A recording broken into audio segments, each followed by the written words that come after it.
Let's talk about Microsoft's new business strategy again, because I think their latest moves will translate into more games, more sales, more profits, so it's a win-win situation for everyone. Let's look into it.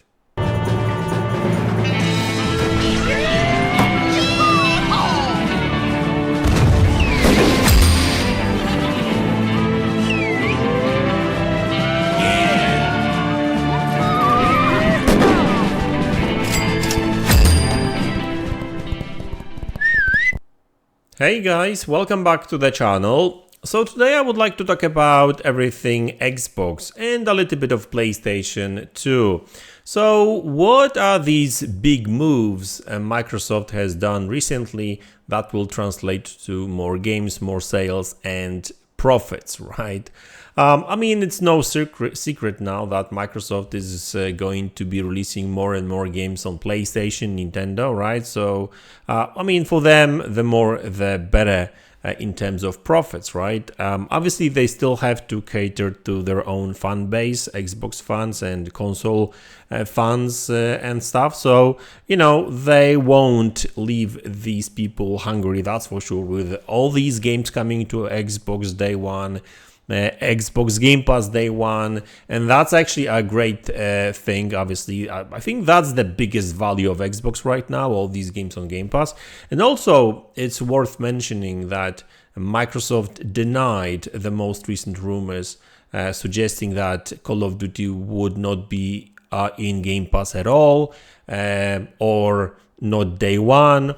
Or, for example, there were a lot of rumors suggesting that Game Pass would go up in price big time, or Microsoft would create additional tier, like obviously more expensive, just to play Call of Duty. None of that is happening. Microsoft denied it.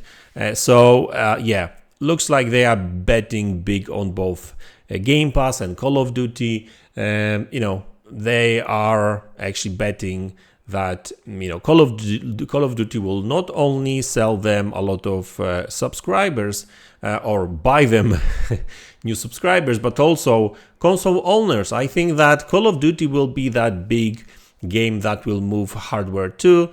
You know, whether they're going to sell a lot or not, I don't know, but I'm sure they will sell some consoles just because Call of Duty is going to be on Xbox and Game Pass for sure as well.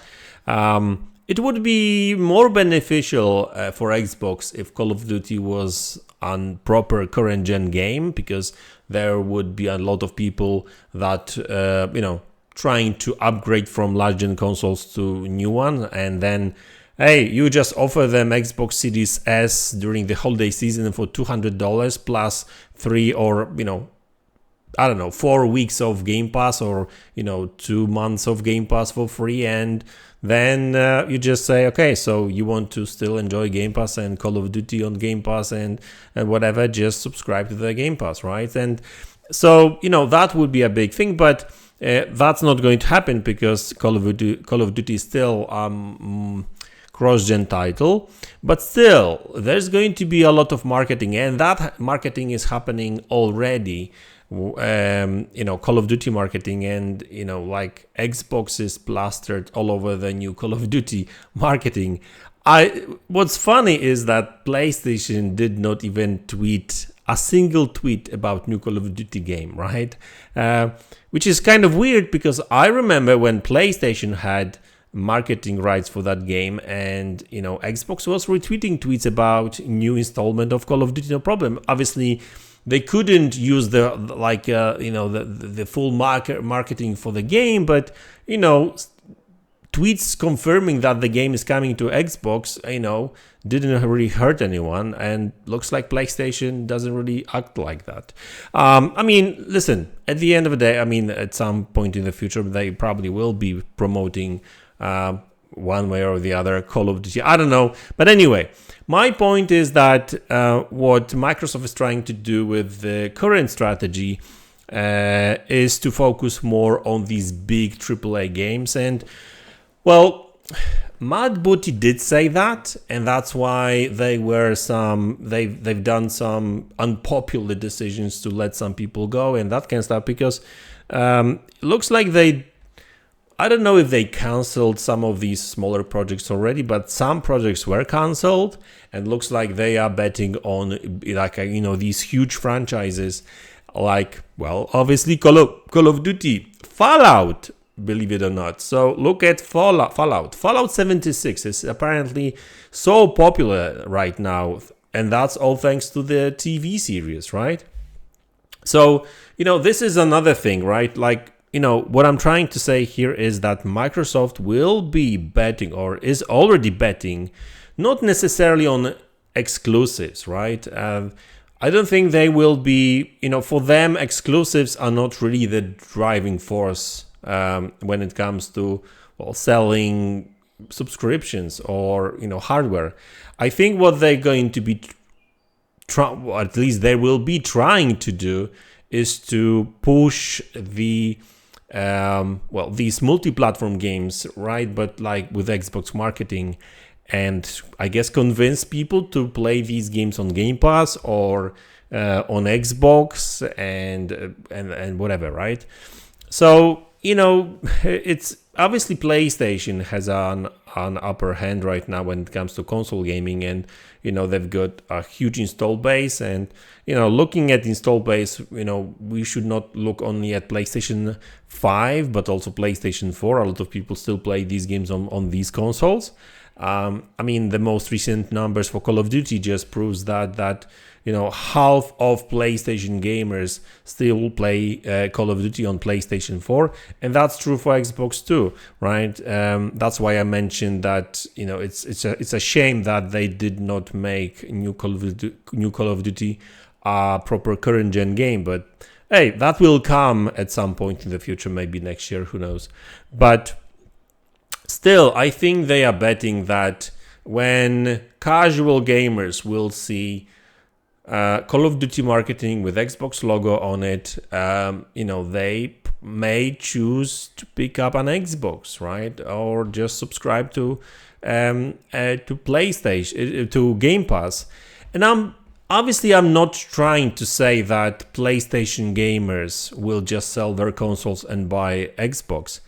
But what I think may happen, and this will happen for sure. Now, I'm not 100% sure how big of an effect that will have, but I think what's going to happen is that, a lot of gamers may, well, a lot, that's very subjective, I guess.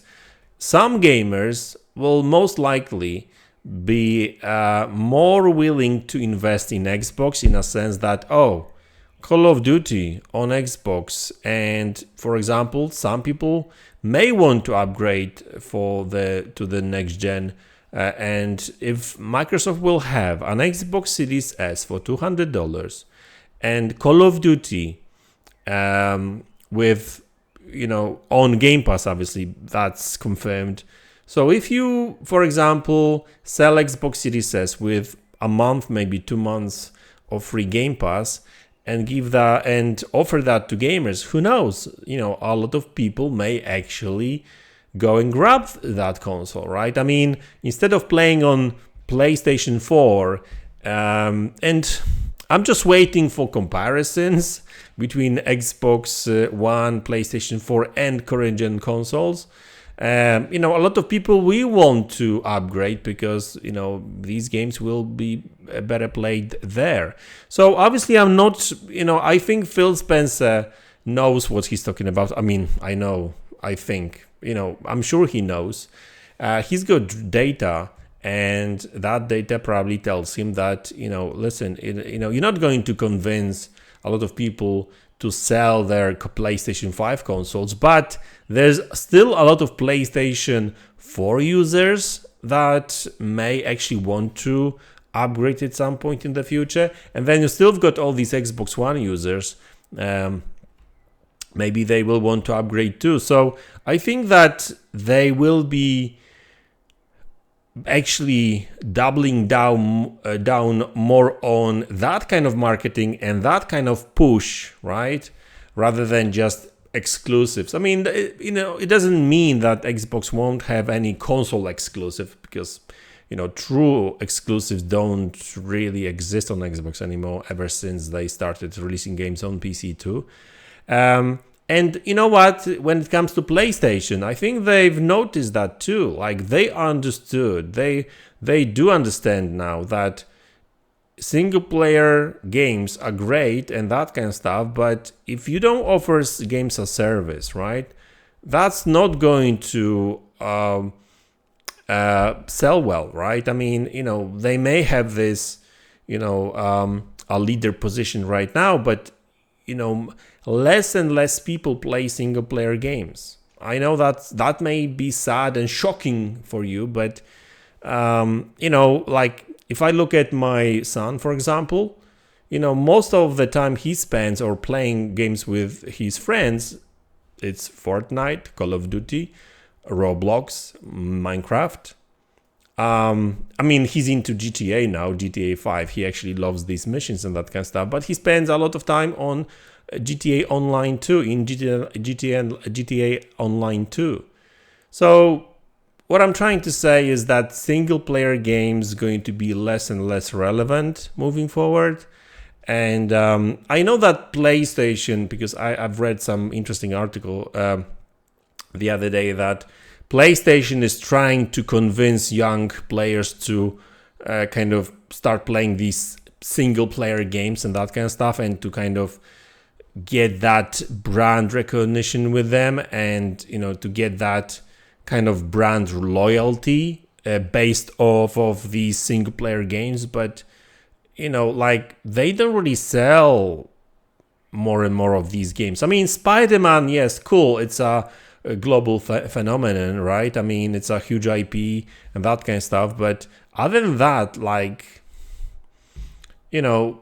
my Sony's numbers are not necessarily growing when it comes to selling first-party games. That's why they are investing more and more in games like Helldivers 2. I mean, listen, Helldivers 2 made way better numbers than God of War, right? And Helldivers been on the market for like how long? Like 3 months?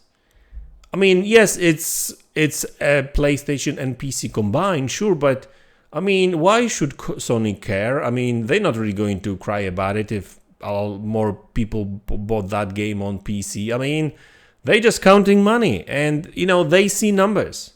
So both Xbox and PlayStation, they going to be shifting kind of away from these single player big exclusives because they cost a lot, and they don't really sell that well anymore. It's a sad truth, but that's really the case. I think that when it comes to single player games, we'll be looking more at AA studios, like great games. Good examples would be Banishers or the Tales Plague. Great single player games, fantastic stories on a budget. Hellblade 2 as well, right?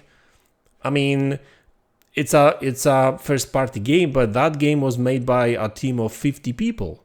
So that's not really a AAA game, right? It's more like a AA game. And so, that's what we're going to be probably seeing moving forward. And that's another reason why Sony keeps pushing remasters, right? Remaster of a remaster of another remaster. Because, these single player games are so bloody expensive to make. Especially if you make game based off of a license like Spider-Man. So Spider-Man, I mean, they have to pay like, I don't know, like 1/3 of the actually, 1/3 of the actual revenue goes back to Disney, I think, or whoever owns the license, right? 1/3 of not profits but revenue goes back to Disney just for the fact that they own the IP. They haven't really done anything when it comes to producing their game. They just allowed to use Spider-Man in a game. And 1/3 of the revenue goes to Disney. That's shocking. 1/3. I mean, Spider-Man made like what, over 200 million or something like that, or 300? So what is it, like 90 million goes to like Disney just for allowing that IP to be used in a game? Crazy numbers. So yeah, it's going to be interesting. And like this year is probably going to be, I guess, a year where it will be decided based on the data, of course, if Microsoft will go all in on multi-platform or not. Because if they will see, and that's obviously just my opinion, guys, I think that if they see that this approach, let's push games as service on other platforms and see if that sells Xbox, if that's going to work, I think that's going to be the strategy moving forward. But to be honest with you, I don't even see any way they could turn back on anything on that. I mean, you know, I mean the worst case scenario is that if Call of Duty doesn't sell consoles, they will become just a publisher. I mean, for the most part, right?